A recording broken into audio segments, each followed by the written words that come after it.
এখন যখন টমেটোর সিজন, তাই আর কি ভাবলাম টমেটো সসটা বানিয়ে ফেলা যায়। এখানে আমার হাজব্যান্ড 5 কেজি টমেটো নিয়ে এসেছিল, আর বাসায় তৈরি করে ফেললাম টমেটো সস, বাইরে না কিনে বাসায় বানিয়ে ফেললাম।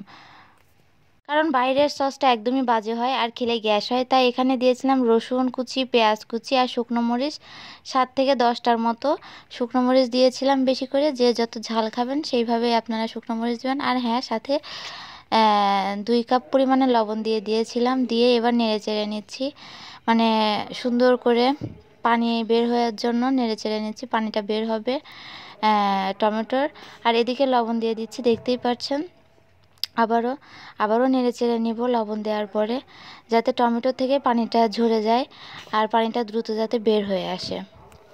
আর এই টমেটো সস খেতে খুবই ভালো লাগে। আর আমি প্রায় টাইমে রান্নার ভেতরে টমেটো সস ব্যবহার করে থাকি বলেই আমি বাসায় এই সসটা তৈরি করি। আপনারাও চাইলে এইভাবে সস তৈরি করতে পারেন আর সংরক্ষণ করে রাখতে পারেন সারা বছর। এই তো আমার হাজব্যান্ড একটু আমাকে হেল্প করছিল।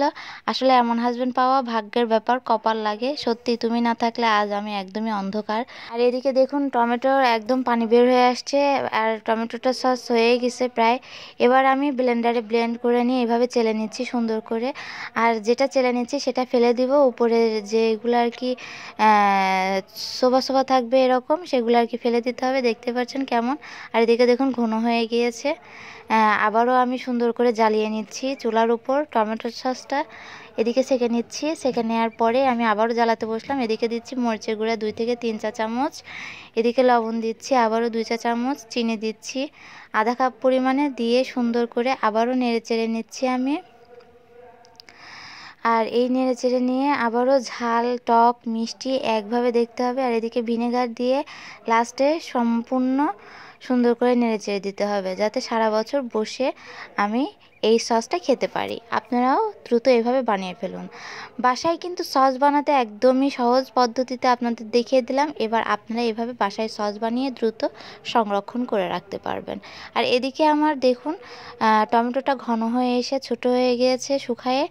আর লাস্টে শুকায়ে যখন গেল তখনই আমি ভিনেগারটা দিয়ে দিচ্ছি 3 চা চামচ, দিয়ে সুন্দর করে আবারও নেড়েচেড়ে আবারও একদম ঘন করে নিয়ে আসতে হবে সসটা নেড়েচেড়ে।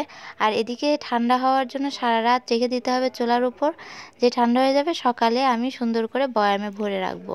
আর লাস্টে কেমন হয় তা আপনাদের সাথে শেয়ার করব। এই তো আমি সকালবেলা আর কি টমেটো সসটা বয়ামে ভরে রেখেছি।